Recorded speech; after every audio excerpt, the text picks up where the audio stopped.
my name's Jaden. I'm 19 years old. I study photography at university and I have a chronic illness. I have been diagnosed with ulcerative colitis for 4 years now, and it's been difficult. I'm currently in hospital.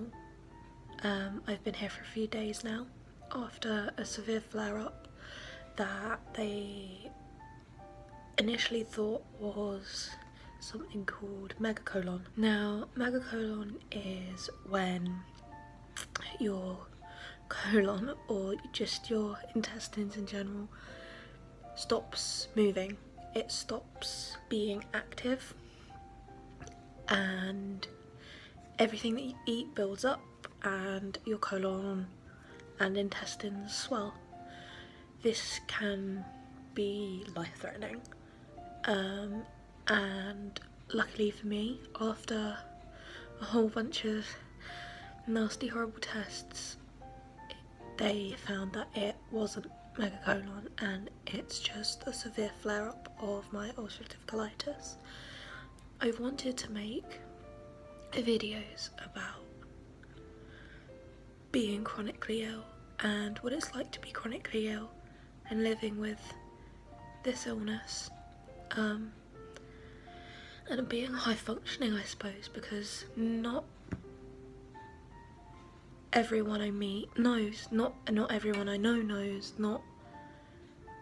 it's not a visible illness, so, or a visible disability. I'm not in a wheelchair, I don't have the normal signs and symptoms of being disabled. You can't see it, and that's hard because people don't always believe me, and this is something that a lot of people, or probably everyone with an invisible illness, deals with. The idea that our illnesses are invisible and they can't be seen by other people makes it hard to believe that we have them. For example, with my colitis, I struggle sometimes to get out of bed because of the pain that I'm in, and the medication I'm on can cause me to have no energy. And a lot of times people think when I cancel plans or I can't go to uni that I am being lazy, or I'm being a typical uni student and I've been out the night before and I just can't be bothered to come back in. All these things, all these horrible things that aren't true. I work really hard, I try really hard, but I struggle to come in every day. You know, living with a disease that, you know, essentially, if I don't take my medication and I don't come into hospital when things like this happen, essentially can be life-threatening, and that's scary. But people just think I'm being lazy when I'm really not. So yeah, so that's, I suppose, a little intro to what I want these videos to be about. And I am going to be hopefully tomorrow starting a course of drug treatment called infliximab, and I've never been on it before, and I'd like to use this platform to document my journey with it and to see how it goes and if it works, because infliximab is the only thing stopping me having major surgery at the moment. So hopefully the infliximab works, and hopefully they find from the operations that I've had today that I can have it and that it's worth me taking it. But for now, it's just me in a room on my own, which is quite nice because for the past few days I've been in a very noisy, very loud, very busy ward, and now I'm still in the acute medical unit, so I'm still too sick to go anywhere else. But for now, it's just me, my drip. We'll see what happens next.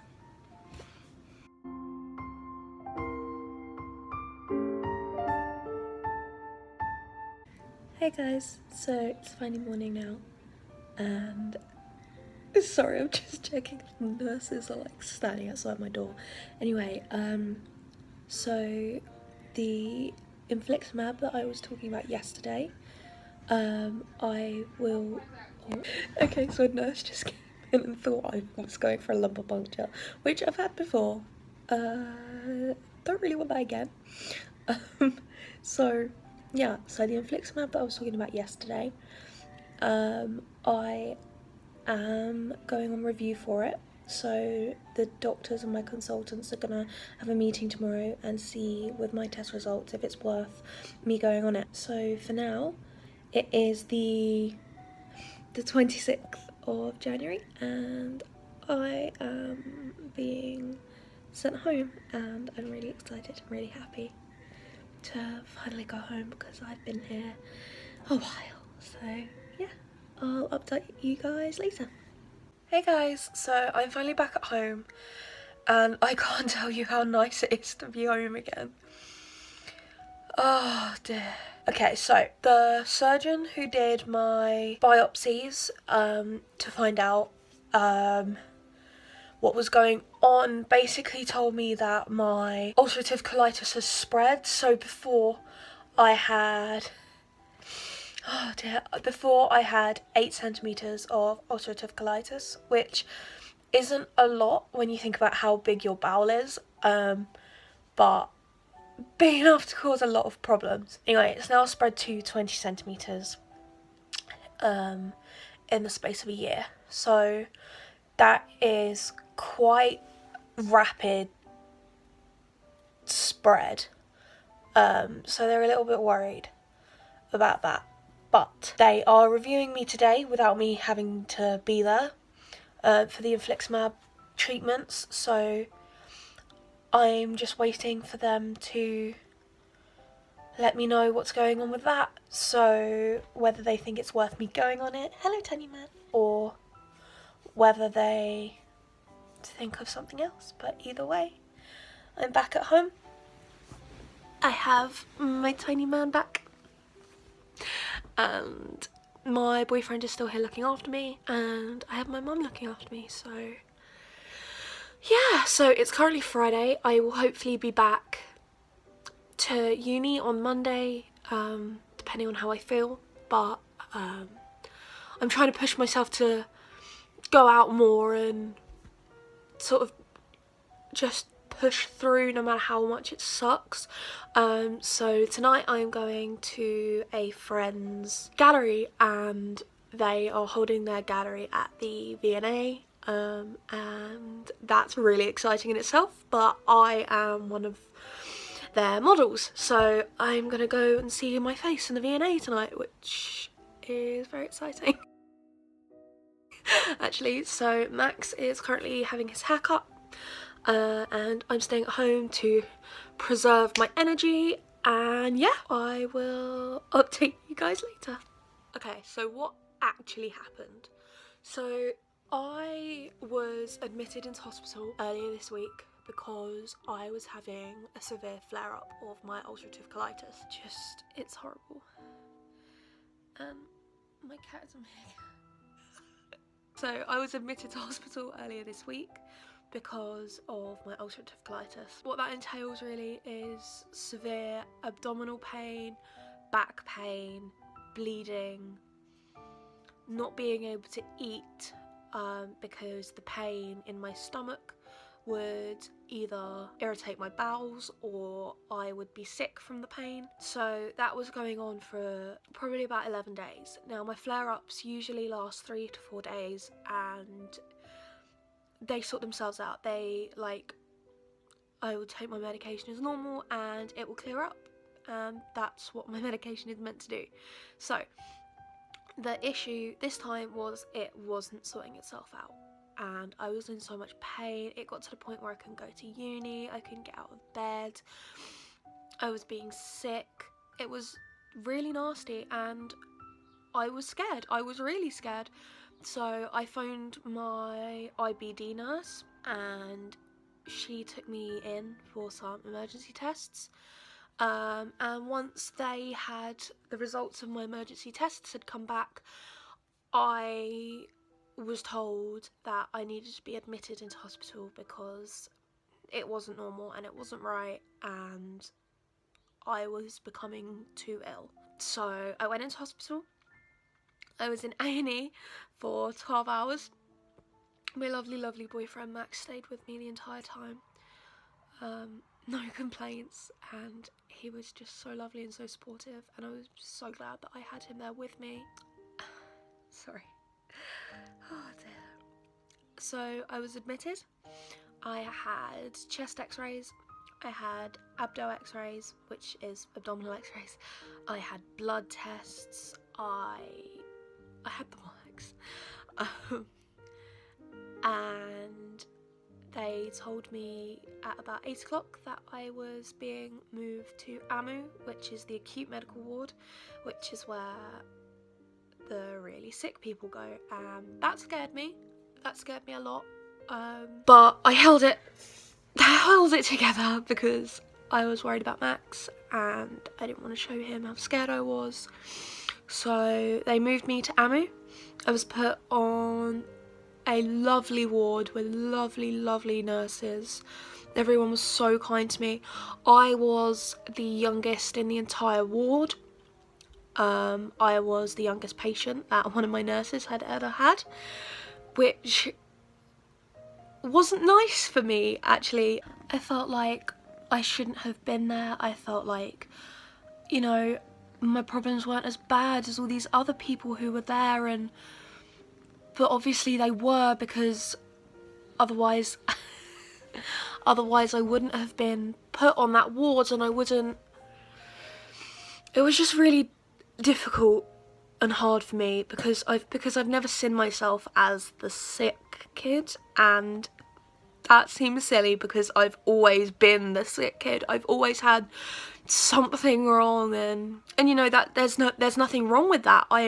That's just who I am. Like, I'm accident prone, I'm chronically ill, like I've always been chronically ill and I always will be, and I need to, you know, accept that and come to terms with that. I just guess it was difficult and hard, but my nurses were lovely, and my first night I was taken for emergency scans during the night. So the reason that they'd admitted me was because they believed I had something called megacolon, and I explained that a little earlier on in the video, so you all know what that is. So they thought I had megacolon, and essentially that can kill you. So the way they find out if you have megacolon or not is they listen with a stethoscope to your stomach, and they listen to your bowels, and usually your bowels make like little noises or whatever, digesting, I don't know, and they listened to my stomach and they heard nothing. So they immediately took me off for ultrasounds, and luckily it wasn't megacolon, otherwise I would not be at home right now, but something was wrong, something, you know, otherwise they would have heard normal sounds or whatever. So that was scary. I'm the youngest one in the ward.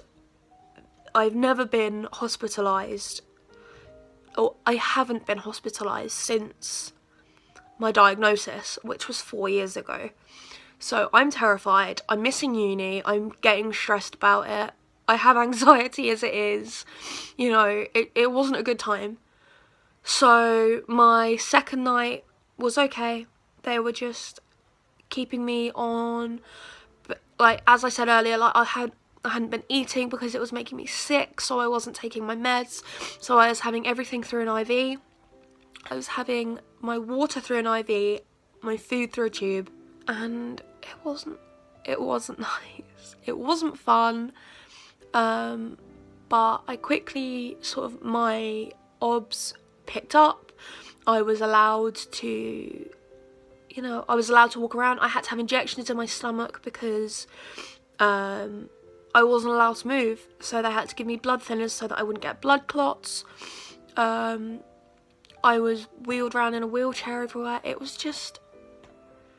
terrifying. And Max and my mum came to visit me every day, which was so lovely of them. And they brought me things, and it was really, really hard. And on my last night, I was moved into a room of my own, which is when I made my first sort of talking video. And I actually think I preferred being in the ward, if I'm honest, because there were people to talk to. And on my last day in hospital, I was so lonely.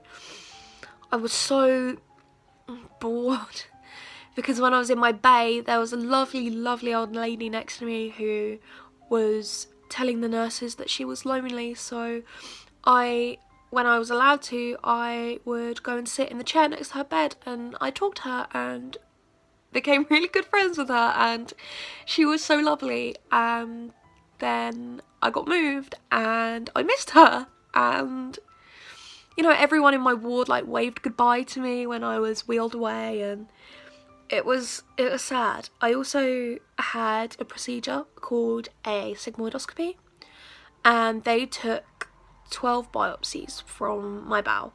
When you have this procedure, you're awake. I was heavily sedated, however, because of my age and because of my like mental health, like my anxiety, and when you're sedated, it makes your head go really fuzzy, and it's kind of like you're underwater, like you're moving, but it's not moving very quickly, and it's weird. So essentially, I was awake, and I could feel it, and it really hurt. So yeah. Talking about your sig. Yeah. So yeah, so I had that, and then I got wheeled back down to my ward, and I got back in bed, and I was pretty out of it. I was finally allowed to eat after 24 hours. Heck. I stuffed my face. That was beautiful. Sausages and mash. Sausages and mash, which weren't very nice. Here's Max. He is back. So yeah, and then I got put in my own room, and then the day I was allowed to leave, my consultant and the person who came and did my sig came down and spoke to me and said that he would review me for the infliximab today, but I didn't need to be there for it, which was nice, and he said I could go home. But I had to wait like 5-6 hours to go home, and it was very stressful. I know, it sucked. So yeah, now I'm home. Woo! And we're gonna go to London, as I said earlier. So yeah, exciting. Right, I will update you on the infliximab situation at some point. I don't know, when I hear. Bye!